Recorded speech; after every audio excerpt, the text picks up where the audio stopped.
So আজকে হচ্ছে 10 তারিখ। কালকে তোমাদের দাদাভাইকে দেখলেই তো সেলাই কাটিয়ে এলাম, আর আজকে এই রাত্রিবেলায় গেছিলাম তোমাদের জুনিয়রের স্কুলের ব্যবস্থা করতে।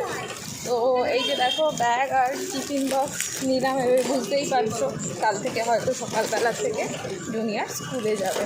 কোথায় যাচ্ছে কি বৃত্তান্ত পরে তোমাদের বলবো। এখন অন্ধকার রাস্তা, আবার একটু আলো, কারণ রাত্রিবেলা আমি রিক্সা করে যাচ্ছি। জুনিয়রের মামা বাড়ি থেকে জুনিয়রকে নেব, নিয়ে বাড়ি যাবো, তারপরে রুটি ফুটি বানাবো রাতে। তো চলো আবার পরে কথা হচ্ছে। এখন খুব কষ্ট করে তোমাদের দাদাভাই জুনিয়রের ফর্ম ফিল আপ করছে। বলেছিল আমাকেই করতে, আমি আবার দায়িত্ব দিয়েছি একে।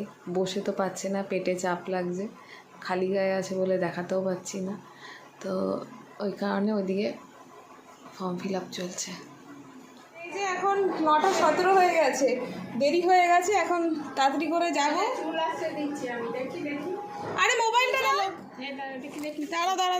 আমাদের জুনিয়র প্রথম দিন স্কুলে যাচ্ছে, আর দেখো আমার অর্ধেক রাস্তায় বৃষ্টি নেমে গেছে। জুনিয়রের বাবা বলছে দাঁড়াও, আমারও যেতে ইচ্ছা করছে, আমিও যাবো। আনলাম তোমার আবার ব্যথা লাগবে কি না, বলছে না আমি যাব, দেখি কি হয়। আর আমার অবস্থা দেখো, রান্না করতে করতে সকালে 6টায় উঠেছি, উঠে অর্ধেক রান্না হয়েছে, এখনও দুটো বাকি আছে। শাশুড়িকে বললাম একটু সেদ্ধ করতে থাকো, আমি আসছি, এসে করে দিয়ে তারপরে বেরোবো অফিসের জন্য।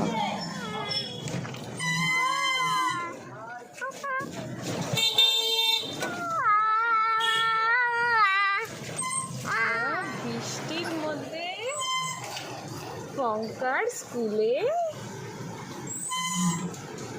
চলে এসেছি। হ্যাঁ, স্কুল